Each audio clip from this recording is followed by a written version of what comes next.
Hello, I'm Katie and this is Stepmum Space, where each episode we talk candidly about the fairy tales and scary tales of stepmum life. So whether you've been a stepmum for years, you're just starting out, or you want to understand the stepmum in your life a little bit better, this is the place for you. Now, I really hope that you are all doing okay and managed to survive, or dare I say it, even enjoy Mother's Day last weekend. I was really pleased to see all the love for stepmums on social media, and it does feel like we are making some progress, so I hope the children or partner in your life made you feel appreciated. Thank you so much for all the love about the Mother's Day episode. I really appreciated it. It was a little bit of a different format, but I am so happy to get to represent a lot of stepmums out there, so thanks for everyone who sent in their comments. I've also had some really lovely messages this week from lots of people who have just found Stepmum Space. If you are new to us, then welcome! You have found your tribe. So I've been busy behind the scenes giving the Stepmum Space website a little bit of a makeover. We have some incredible content which will be shared over the coming weeks, so do subscribe at stepmumspace.com so you hear all the news first. I've also released some new workshop dates you'll be pleased to hear, which you can find on the site. It is a really good investment in yourself, your well-being and your happiness, so get yourself booked on, and I really look forward to meeting you and helping you create positive change in your stepmom life. Now, today is our last episode in season 4, and I am delighted to welcome a special expert guest, the brilliant parenting expert, Sue Atkins. Now, a few weeks back, you shared your parenting questions for me to put to Sue in this special episode. There's a lot of great tips in here for all types of parent, and I hope you enjoy it. Hello, Sue. Thanks for joining me today. Oh, my pleasure. Thanks for inviting me. So look, you've got so much experience and I've got loads of questions that people have shared wanting all your wisdom. But firstly, can you just share a bit about you and your background for those people who might not have come across you before? Sure, yes. Well, I was a deputy head and class teacher for about 22 years, and then my dad died, quickly followed by my mum within the same year. And it was a major life change for me. You start to sort of analyse your own life. Where are you going? What do you want to do next? Life is short. And I was walking my dogs. I've got 3 dogs, walking across the Surrey fields here in the mud. And I thought, what did my parents give me? I thought they gave me self-esteem, hopefully not an arrogance, but, have a go at anything and work hard and try and stick with things. And I thought, yeah, well, that's so interesting. And that self-esteem, I've been this teacher working with children in all of that arena. Now I need to go back to where it actually starts, which I think is from the parents, because, parents are the ones that nurture self-esteem and all of those things in children. So from that, then I suddenly got invited to write my first book called Raising Happy Children for Dummies, one in the famous Black and Yellow series that led on to BBC Radio, that led on to ITV This Morning, Sitting on the Sofa, that led on to Disney, asking questions, parenting all around sofas on Disney, also then doing videos for Disney and things like that, and loads of radio work and TV work too. But my books and my passion are around raising happy, confident, resilient children, whatever they are, whatever age they come from, whatever their backgrounds and whatever their circumstances. And then that led me, when I went through a divorce actually, to write the Divorce Journal for Kids, which is my award-winning book for children going through separation, divorce, co-parenting. So they've got a place, and it's a positive place, to express themselves, to understand the process for themselves, to look at life in different ways, and to have those big conversations, I think, with younger people so that they feel that they are being listened to and heard. Because I'm just very passionate around helping you be the best you can be as a parent. If you kind of can crack that, or at least give it your best shot, then it's so important for your own well-being and your own self-esteem. And so many of the women who I know will be listening today, they want to do all the right things, but because of circumstances or because of another home or another parent elsewhere, it can be really tricky. So I'm really interested to see how you've seen sort of family structures change over the course of your career, first as a head and then in your more recent years. That's a really interesting question, isn't it? parents have always worried about their children and their parenting. I think ever since time began, you want the best for your kids, whether that was way back in the 50s or even way back, in the Victorian times, or even further back since then. So it's changed a bit because of the roles of different parents, and because perhaps of divorce, separation and breakup and that kind of stuff, perhaps is now, thank goodness, more accepted in the sense of it's not stigmatized or taboo, where it was many, many years ago. And people do not enter into these situations lightly. When I specialize in helping families through divorce, because people tend to stay much longer than they perhaps should, because they want the best for their kids and they're sort of worried that it will damage them. And I always say it's not the divorce or the separation that damages kids, it's the level of conflict that they experience. And every parent is doing their best, and you need to cut yourself some slack. And I think one of the key messages I give to parents and single parents and co-parents and step families and all the rest of it is look after your own mental health, which means getting a bit of me time, because that's not selfish, that's self-care. So you come back in more energized with a sort of different perspective, feeling better, a bit more patient, a bit more kind of relaxed, so that you can, off you go again. Because it's really tiring and exhausting raising children, isn't it? Yeah, absolutely. And it's really interesting because I do feel like so I'm a biological mum and a stepmom. And I feel like as a biological mum, society really gives you that permission and that encouragement to kind of fasten your own mask and take care of yourself and take time out. But what a lot of the stepmums I work with kind of play back to me is actually, if they try and do that, they get accused often by their partner, but sometimes by other people of, oh, you don't love the kids enough. You knew I had kids. And actually they just need that permission to say, it's not that I don't like them. It's just I need a bit of a break. So that's advice you would give to step parents as well, I guess. Oh, absolutely. Because it's even harder in some ways, isn't it? Because they go, well, you're not my mum. You can't tell me what to do, and all of that business. And so you do need to sing from the same song sheet. And children are difficult and challenging. And if you've got stepchildren, there's all sorts of issues going on. You don't know, how they feel about the breakup, how long ago it was. You don't know what they're hearing from the other parent when they come back to you. So it's complicated. And so you need to have some time out sometimes just to keep your own life going, keep your own sanity, keep your own hobbies, your interests. And then you come back into, parenting together, and you're more relaxed and you have that bigger picture. So I give you permission, free from guilt, actually, ladies and gentlemen. Yeah. And actually really so important, isn't it, to be able to do that? What do you think kind of in general of the support that's available to stepmums out there? And I say stepmums because obviously whilst step parenting is challenging for anybody, we know that stepmums do suffer more mental health issues, anxiety, depression than stepfathers, and society is generally not as kind to stepmothers as it is to stepfathers. It's an interesting turn of phrase as well, isn't it? Stepmums as opposed to blended families and all of that stuff, because I do quite a bit of work in America around the words we give it Yeah, to. yeah. And I think it's important that, step families or blended families, they need to be cut some slack. And I don't know where they get their support from, really. I think it's very important that, the podcast that you do, people that blog and talk about it, it's quite complicated in many ways. So you do need support, like in everything with raising children. It's not easy sometimes. Sometimes it's a doddle and it's fantastic and everything works very nicely. But then you'll always get a flare up in some aspect of it. Yeah. And I think that coaching aspect is so important, just to almost create where you want to get to, rather than not doing anything, burying your head and then ending up in kind of counselling 3 years down the road.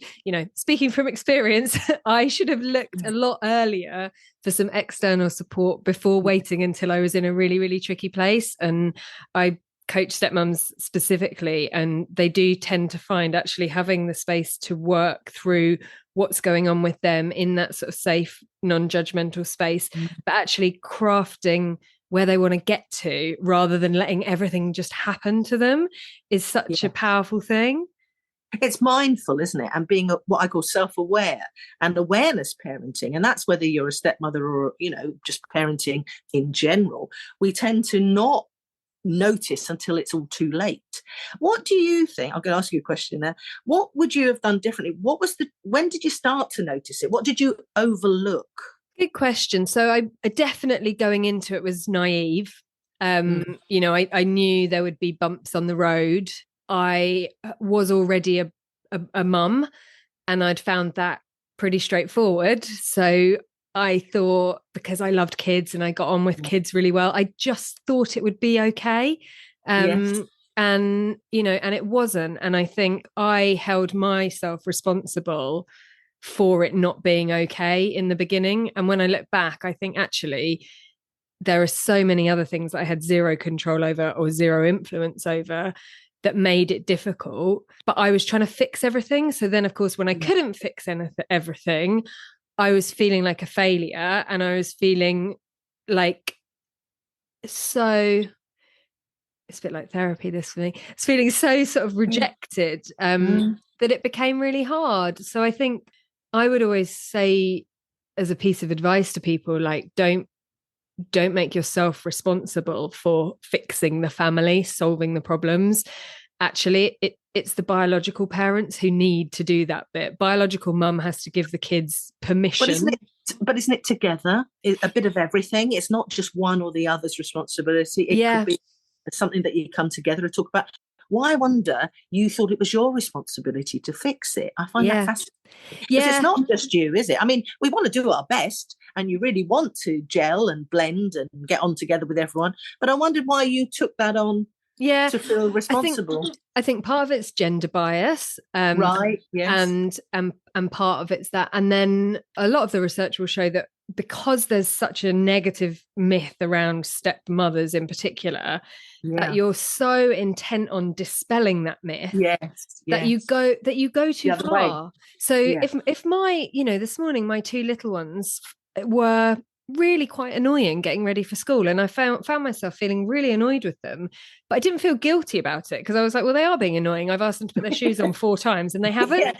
But if I was to ever have any sort of less positive emotion around my stepchildren, I feel really guilty even talking about it now. I would really beat myself up for that, where actually it's kind of normal because all children do things that are a bit annoying sometimes. And a lot of the stepmoms I speak to will be like, oh, right, so it's okay if I don't really like them every second. And it's okay if they annoy me, because they feel so guilty about that. So I think there's a lot wrapped up in there. And also the kind of lack of clarity about what your role is. So that comes up a lot for women, that ambiguity around, if I do too much, then it's like, stay in your lane. They've already got a mother. But if I don't do enough, it's like, oh, you don't care about them. Yeah, is it that thing about trying to be a perfect parent? And of course, because you come to a new relationship, you want to be even better than the other mother almost. Is that it? Yeah, I don't know. I never felt like I wanted to be better than the other mother or the mother. I definitely I definitely wanted her to feel like I was doing a good job by her kids, actually. Yeah. And that's fair enough, isn't it? And then I suppose you took it to be a perfectionist. You probably took it to the other way and go the other extreme. But, like you say, giving people permission to say, do you know what? There were little buggers this morning. And that would be true whether they were your own children or your neighbours or your stepkids. Yeah, and then you get to the point, of course, as I did, because that is totally unsustainable to be, Mary Poppins the whole time, that you just have a meltdown, or it just goes completely wrong. And, God, I would love to have my time again and do it differently, wouldn't we all? But what I have learned, I just am so passionate about sharing with other people, because we know that there isn't that honest conversation about step parenting out there. There's a little bit, but it's either kind of negative from the media or it's very martyrdom. And that's where most of my work with real families is in the middle, not out here on the extremes. And of course, when things go wrong, it builds like shaking up a can of Coke, and then it goes Yep. mad. And Yep. then you've got to pick up all the pieces and wipe the floor because it's gone everywhere. So it is about noticing your triggers.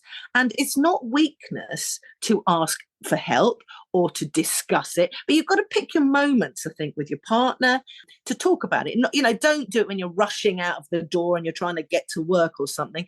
And again, it's how you say it, because then it can be very accusatory, and you've got to be able to sort of get that kind of conversation going, that we're in this together. What can we do? What do you think?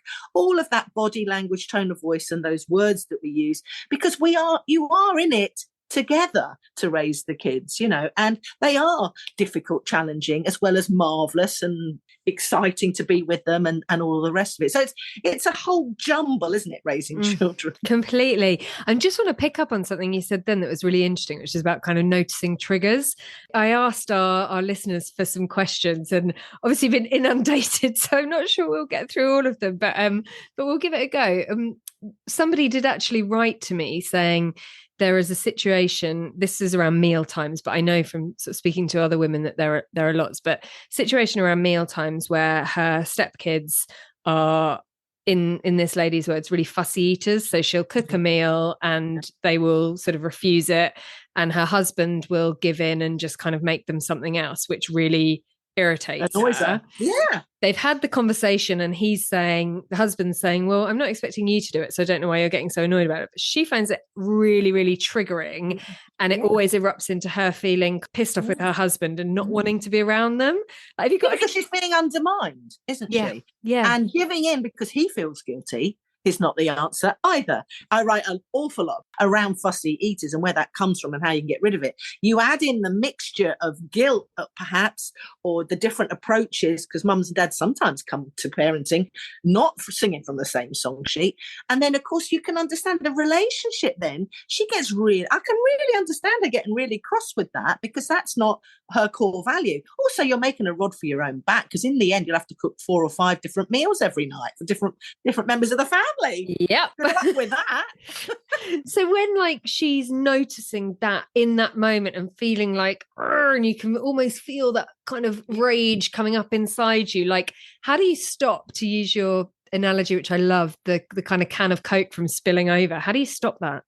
Well, I use an analogy about I've got one here, my remote control for my telly, and I suggest that you press your pause button, your imaginary pause button on your remote control. Take a physical step back, because all of that detaches you for a split second while you're actually thinking, now, what am I going to say here? What am I going to do? What needs to happen? And you deal with it in that moment. But then I would also put in my head, right, I'm not going to have a row here. We're not going to fuss about this now. But this is quite a fundamental thing of you undermining my parenting. Don't say it out loud in your head, to revisit that when the kids are in bed, or you're out, in a restaurant having a coffee or something, talking about families and life and all of that, and saying, look, when you do that, or even just ask the question. Here's what I ask parents: what messages are the children getting from this? Because suddenly you go, oh, well, I'm a pushover, or whatever it is. So then you go, okay, now what can we do differently? And what do we need to think about when we've got the kids fussy eating and all the rest of it? Maybe I'll be piling up the food too high. They overwhelm with different flavors, or they find it's too much, or, etc. Or are we tense, both of us now, around meal times? Because that can damage all sorts of things if you're tense all the time around meal times. Yeah. And I think I love what you were saying then about kind of taking a physical step back. We talked with a mindset coach in a previous episode about actually emotions being kind of that energy in motion, and doing it almost like a physical action to take yourself away, 3 deep breaths, recenter yourself, and press your pause button. Yeah, I love that. And then kind of on the topic of tension, so that's a really interesting one that a lot of women will play back to me, that they feel tense in their home because they feel like they're kind of constantly being watched, constantly being judged. And I hear a lot of stories about, I can't be myself because whatever I say gets reported back to the other home. And we're not talking about, awful things. We're talking about, I don't know, they might have said shit, or they might have watched something on TV, or they might have had a political view that was different to mum's. Who knows? But how do you handle that feeling of feeling like you really can't be yourself in your own home? That's a very big one, isn't it? Because basically what you're saying about all the different things that we're talking about, actually, it's about communication. And it's about communicating with your partner, not even the kids on some of this stuff. These are quite big things. And you should feel safe, relaxed, happy to be your true self. Is it because you want to be a perfect parent or a perfect step parent? Or is there pressure coming from your partner? Or is it actually just coming from you? Because sometimes when I've said things to my husband about my perception about something that happened, he'll go, well, I didn't see it like that at all. I didn't mean it like that at all. So you do need to talk about it, though, because to me, that sounds really sad that you would be so tense in your own home around, whether you say shit or whether you say, oh, we stayed up, half an hour later than we should have done. That shouldn't be. You shouldn't be on eggshells, is what I'm saying. And eggshells is the word I often get women saying, like, I feel like I'm treading on eggshells in my own home. And it's interesting when you talk about perception, because so often, and I know I've done it in the past, and the more I've learned, the more I've realized, like, we just attach so many meanings to things that are not there. Yeah, that may not be true. Yeah. I was chatting with a woman the other day, and she was sort of saying, well, my stepson comes in and he just always looks so like grumpy to be in our house, and he's always so pissed off to be in our house. And we work through it all. And obviously then she kind of came to the conclusion that actually maybe he's tired, or his hungry teenage boys, teenage girls, everyone, or his football team aren't doing very well, or someone at school who he fancies doesn't fancy him back, all these other things. But I think because these women are so desperate to create a happy home and for the children to be happy there, the second they're not, it's like, what have I done? They hate me, all those things. So I'd say, like, for anyone listening, when you catch yourself creating a story about a situation, just like pause, press your Sue pause button, step back and interrogate that thought. Are they looking pissed off because they're pissed off to be in your house? Or is there something else going on? Or are they actually not even pissed off at all? They're just resting their face. Yeah. I think absolutely. Isn't that interesting? Because it's complicated, isn't it? And they might be just through the teenage grunt and groan kind of stages as well. But I think you're right. The idea of what am I attaching to this because I'm trying to be a perfect parent, when actually, this could be a multitude of things. So the other thing is to sometimes relax around it. Let them talk in their own time sometimes. I often say when you pick up kids from school, whatever their age, don't start with how was your day? They're probably hungry because they ate at 12 and it's now nearly 4:00. Give them a banana or a sandwich or something and back off. Just smile and hug them. Be off your mobile phone, please. And just make them feel, welcome and it's nice to see you. The teenager or the 7-year-old coming home, give them that space sometimes. And don't think it's all about you all the time. Sometimes it might be. You've got to be aware of yourself, but it's not always all about you. And that's so true, because I look at my nearly teenage son and I know that he gets home from school, he needs to sit on the sofa, have a little snack, something to drink, and play a little football game just to unwind. And I usually go, how are you? And then I'll say, do you need a bit of downtime or do you fancy a chat? And he'll say, I just need a bit of downtime. But it's funny because that doesn't offend me at all. Yes. But I know for a lot of stepmums, they would feel like, oh, they don't like me. So it's like that reminder that they need space and that it's not about how they feel about you. I think I think that's core, isn't it? Suddenly, from what we've been discussing, it's actually not all about you. It's about life. And so you need to kind of get that back in balance. Sometimes it might be about you, but it's not always about you. And to give kids that time to be themselves and just sometimes smile at them, say, it's nice to see you. That's it. End of. And then they want to get off and do whatever they want to do. That's natural as well. And, using that time away from each other and give them a bit of space to unwind. is absolutely fine, isn't it? And then come back together a bit later if you want to and chat. But like you said, you don't take offence and you sort of ask the question, do you want to chat or do you want to be on your own or you want to do, chill out? They'll tell you. But I definitely think a lot of hunger is part of some of that stuff. Well, do you know, it's funny because he'll sit and he'll play his football game for 10, 15 minutes, and then he'll come up and he'll sit down and we'll sit at the table and he'll have his dinner and we'll chat, and then it's lovely and we have that interaction and we have that conversation. And I think it is harder for step parents because obviously there's a myriad. Some people have their stepkids all the time, some people only see them in the holidays and everything in between, but quite often you don't know your stepchild possibly as well as you do your biological child.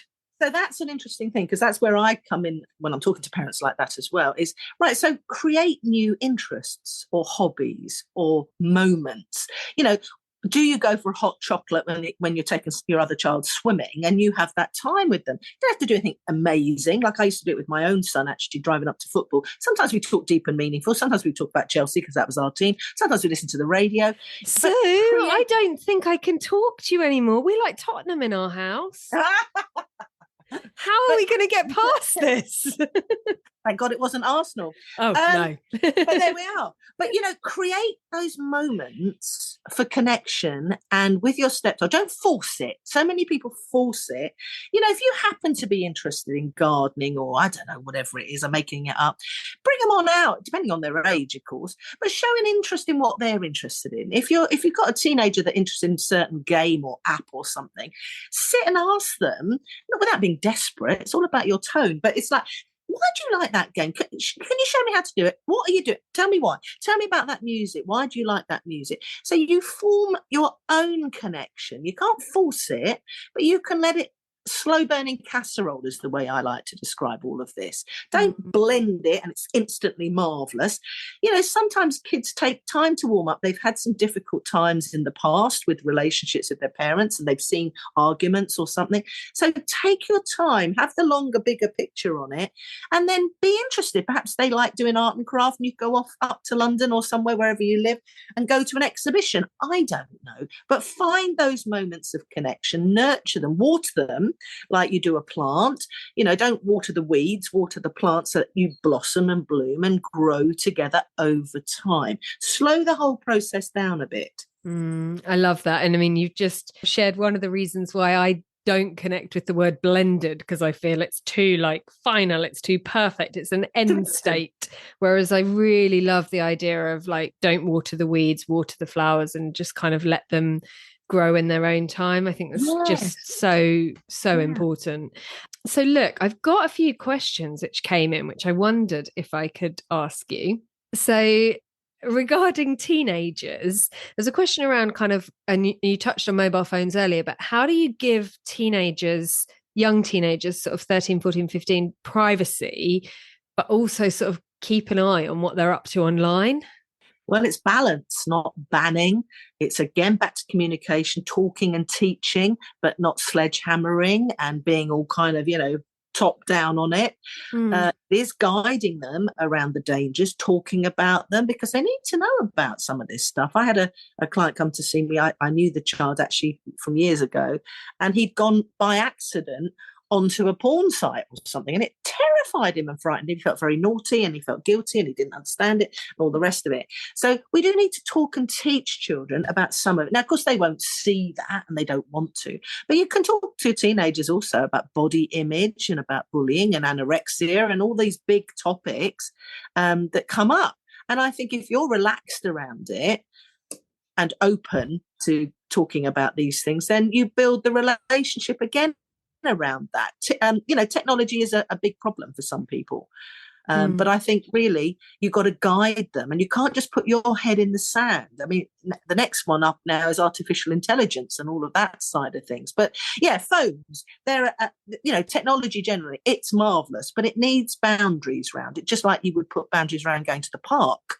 You put them around your technology and hold your ground on that. And kids are motivated towards something or away from something, but it's the way you set it up, the way you talk about it. They won't like you. You are there to be their parent, not their friend. Now, that might be complicated if you're a step parent, because you think, oh my God, they don't like me. Well, you're not supposed to be liked actually around some important stuff. You are there to talk and teach them and guide them and make sure they grow up safe, happy, confident adults. Yeah, that's so true. And we hear a lot of stories where actually the children are possibly like mum's friend. So it's a really common dynamic that you see. Mum's on her own, mum and child become best friend. Child goes to dad and stepmums who have boundaries and they hate them. So how would you advise that a dad and a stepmom navigate that in that instance? I had somebody actually specifically say to me, the teenagers, stepchildren, my teenage stepchildren think that any sort of discipline or boundaries is mental abuse and tell us that we're mentally abusing them. Well, they've got too many rights now in that sense. Don't quote me, but you know what I mean? They're going to throw that around to wind you up and to press your buttons. But your job, no matter, is to actually help raise them, keep them safe, teach them how to self-regulate. They will use it, and depending on the stages that they're going through, their ages or their anger, they will throw it back at you. But your job is not to be their friend. And the other thing you can never change is the other person. So you can't change their mum who's saying all sorts of things, or over kind of sharing with them. You can't really change that, because if you do, then you're going to start a row over there. So all you can do is stay in your own grounded place, knowing that you are doing your best, you've thought about it, and your intention is good. And don't slag off or criticize the other person, because that really doesn't help anybody. It just sets up more confrontation. The child feels stuck in the middle and doesn't quite know what to do. So I hope that answers that question, really. Yeah, I think really, really good advice. I've got another one, which is about a younger child, actually. So how do you deal with a stepchild who can't play on their own? So this lady in particular, she's got at weekends, she sort of loses her husband because he plays with the children all the time. And, she's like, I don't mind him playing with his children. But yeah, how do you teach a child, or how do you deal with a child who can't play on their own? Well, again, it's over time. What you do is often there's a technique on my blog actually called for a minute. And you sit down on the carpet and you put in your head, you're playing with your child for a minute. So you get them started, or you get them some kids can't start the game, or they don't quite know the game and they need a bit of sort of support. And then you sort of gradually get up and go and peel the potatoes or cut the grass or whatever you've got to do. But you've started them off. And that's quite a good technique sometimes. And then realize that they may only play for a little bit on their own for a while. And then they'll come looking for that. But you build it up incrementally. It's sort of 3 or 4 minutes, and it may be 5. But also the other question I would be thinking about with that is, what's going on underneath? Are they actually insecure? Do they need reassurance? Do they want your time and attention? Are you always busy? Are you always on your phone? Because it might be that as well, not knowing the exact example of that. There are a couple of ways of doing it. Yes, build up a child's ability to play alone for a little while and get involved in something, but also then look underneath if they're constantly looking to you to play with them all the time. And can I just say, I remember this is a true story. My son and Dad, they were at football. He was playing away somewhere and Dad took him. I was at home with Molly and I said, should we play Ludo? So we had a game of Ludo. It's not much fun, actually, two of you playing Ludo, to be absolutely fair. It's quite a boring game, though, isn't it? Well, I used to love it when I played with my mum and dad, but that was 3 of us. So anyway, we played it. And then, she said, let's play again. I said, oh, okay. And by the third time, she said, should we play again? I thought, God, no, it's so boring. And, I said, look, we've had a great time. We've played that. I've got to go and, as I say, I don't know, feed the dog or something, very boring. And that was enough. Children will always want more. So whether you play quick cricket in the garden like we did for hours, sometimes on end, they will always say, just one more game. Yeah. And you have to also be aware that, yes, you will give them your time, because I always say children spell love, time, but also there is a boundary around how long you want to actually play in a tent or play Monopoly or something. So everything's about balance. So find a balance that fits them. And then don't just go, well, I'm so bored, I've got to go, because that will damage their self-esteem. You then, go off and say, I've got to do something else, like empty the bin or something, which is not terribly interesting. But I hope that helps answering that one as well. Yeah, I think kind of getting them started and showing them is a really good way to think about it. So another one, I'm sure you've had lots of experience in this in your career. So lying. So this lady's saying, my stepson, who's 6 years old, has taken to lying about everything in capitals and bold, and it's driving us nuts. Right. Well, I've written about why kids lie, so go and have a look. Sue Atkins lying. It's an interesting one. Sometimes it's because you have high expectations of them, and they don't want to let you down, so they'll lie about their achievement or what they've done or what they've done today or all of that. But also, there's that thing about there's ice cream or something all over the floor, and they get, who's that? Did you do that? No, I didn't. There's videos, aren't there, on on YouTube? No, I didn't do that. He did it. And there was nobody else there, and, oh no, it was the dog. And what's all that? They don't want to get into trouble. Sometimes it's a little bit of that, that they sort of lie about.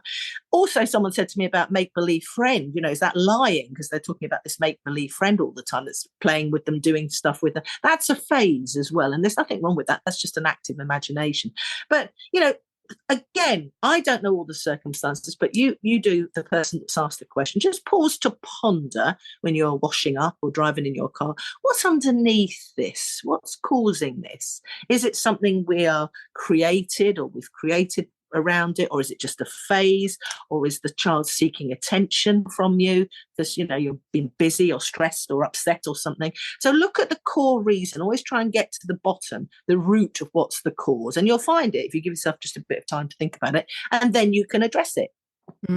Yeah, really good, thank you. We've talked a little bit about boundaries, everybody's favorite word at the moment. How do you set those household rules without it feeling like rules for kids? Or is it okay if it feels like rules? Well, you've got to have some rules. Society's got rules. Workplace has got rules. One of the key places I start when I'm coaching one-to-one with parents is get a piece of paper, fold it in half. On one side, write what is acceptable, and on the other side, write what isn't acceptable. And then you get your partner to do the same thing. Then you have a cup of coffee or a glass of wine, and you chat about them. And usually you find that you are singing from the same song sheet. They might be in different order, but there are some basics that don't hit, don't punch, don't kick, don't be rude. All of that stuff. And then there are other ones about, well, what is acceptable?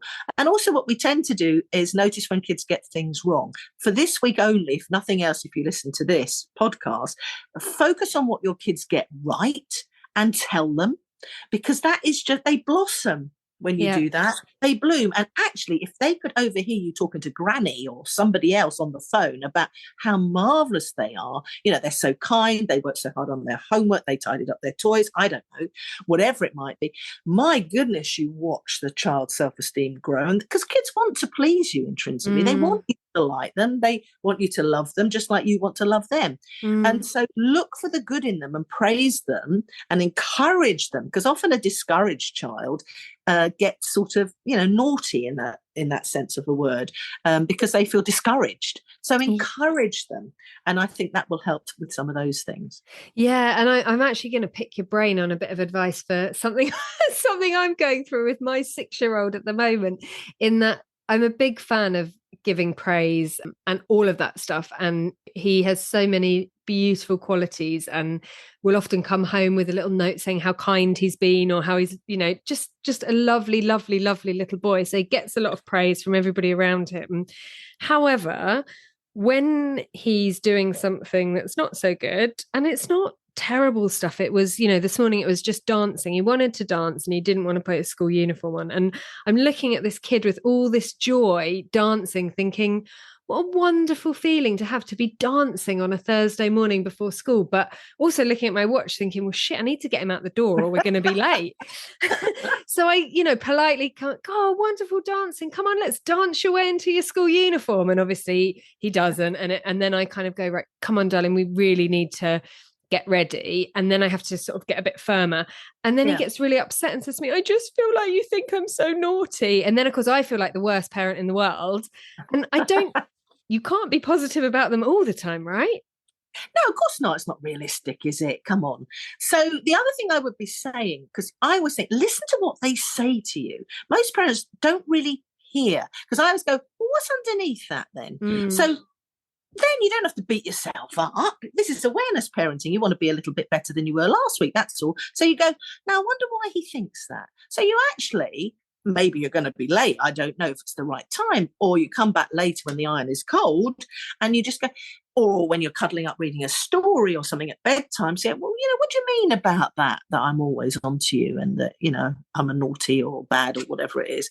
Because he'll tell you, oh, you're, and so then just go, am I a little bit like that? Without, over egging it. Oh, don't need therapy. I'm not a bad parent like Cinderella's stepmother, but just maybe think about it, because a child from their perspective is telling you sometimes what they're feeling, and they can't express it sophisticatedly, but they'll say it in that sort of tone or that sort of way. So, you do have to get dressed now and go to school, and you don't have to be horrible about that, but there are realities and restrictions around life generally. So find that balance. Does that help with that question? Yeah, that's super. Thank you. And I'll report back on how that goes. Yes. Yeah.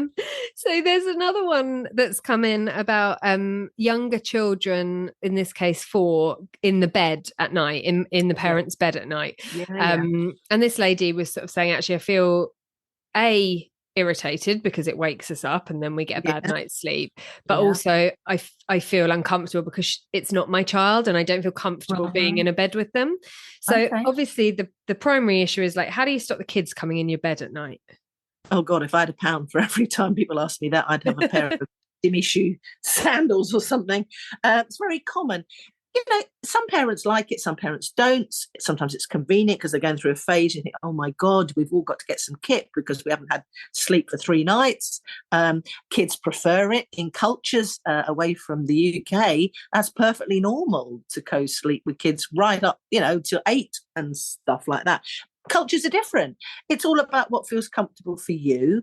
Talk to your partner about that and about the idea that you feel a bit uncomfortable because it's not your child, perhaps, or it's a boy and, and all the rest of it. I don't know. It's all about communication about that. And then when you've decided between you, because it's just between you and your family, what you want to do about it, then you let your child know about that. You said, well, you're 4 now or 7 or whatever. We want you to sleep in your own bed and stay there for the night. And then you can do something called, I've got this thing called that was easy peasy lemon squeezy button you can buy on my website. So when they do stay in their bed all night, in the morning, they come in and they press this button. And they love it and they laugh and they think it's so funny because you've recorded that was easy peasy lemon squeezy. And I don't know why, but it's basically based on positive psychology around rewarding what you do want to see more of.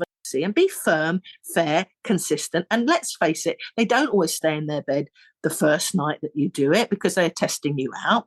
Another one to look up on my website is the sleep fairies, and it will come up with a technique where you reward the behavior you do want to see. And yes, it is bribery. You put a little present underneath from the sleep fairy if they've stayed in their bed all night. So a little pack of crayons or whatever it is you want to put. And you do that for about probably 2 weeks, because to change a real behavior does take a bit of time. But if that's important to you so that you get a proper night's sleep and that, they're not thrashing around, throwing the duvet everywhere, that is quite a popular technique. And then she has to go and visit other children. She came to Red Hill when my kids were little, but she had to go off to Clapham to sort some other children out. And so she gently goes away. You know what I mean? Or he goes away, whichever fairy you want. So that's another technique. But yes, if it's important to you that you don't want that to happen, then create it so it doesn't, without damaging everybody's self-esteem. Yeah, I love that, the sleep fairy. They might have to come and visit my house as well, actually. Okay, so one of the situations that we see quite a lot when families come together is different groups of siblings from different biological parents. So I've got a question around, how do you manage it when 2 groups of biological siblings kind of gang up on each other? Well, respect is the key energy of any good family. It lubricates the whole sort of system of relationships, I think, respect. And you've got to create that atmosphere of respect, the way you respect your partner, the way you respect old people, the way you respect siblings, the way you respect your children or your stepchildren. Create an atmosphere of respect, and then talk and teach your children about what that looks like. I also write and talk about the we team, as in we, the Atkins family team. How can we work together as a team now? And if you're a step family, how do we work together as this new team with our new traditions, with our new ways of doing it, with respect for each other, respecting our similarities, respecting our differences, just and celebrating each other? How do we do that? And that can be in very small ways. On a Friday or something, come together with a meal and celebrate what went well this week and talk about it. And the more you talk about your successes and we are this team, the more you get that feeling of togetherness. Yeah, I love that. We did something once in our family, and we were initially, my husband brought 2 girls to the marriage and I brought a son, and we then had 2 more. So with the 3, when we just had the 3 older ones, we did a thing where we each wrote down something that we liked about everybody around the table on a little post-it and put it in a jar. Lovely. And then we passed it around and everybody would read it. So they, like my son would pick one out and be like, this is to X person. I love the way that you're always thinking about other people, or, it's just I love it. Nice thing. What a nice thing to do, isn't it? I mean, I've done that even in classrooms, actually, when we passed it around on a PSHE lesson. And you just watch that person blossom. You didn't know you felt like that.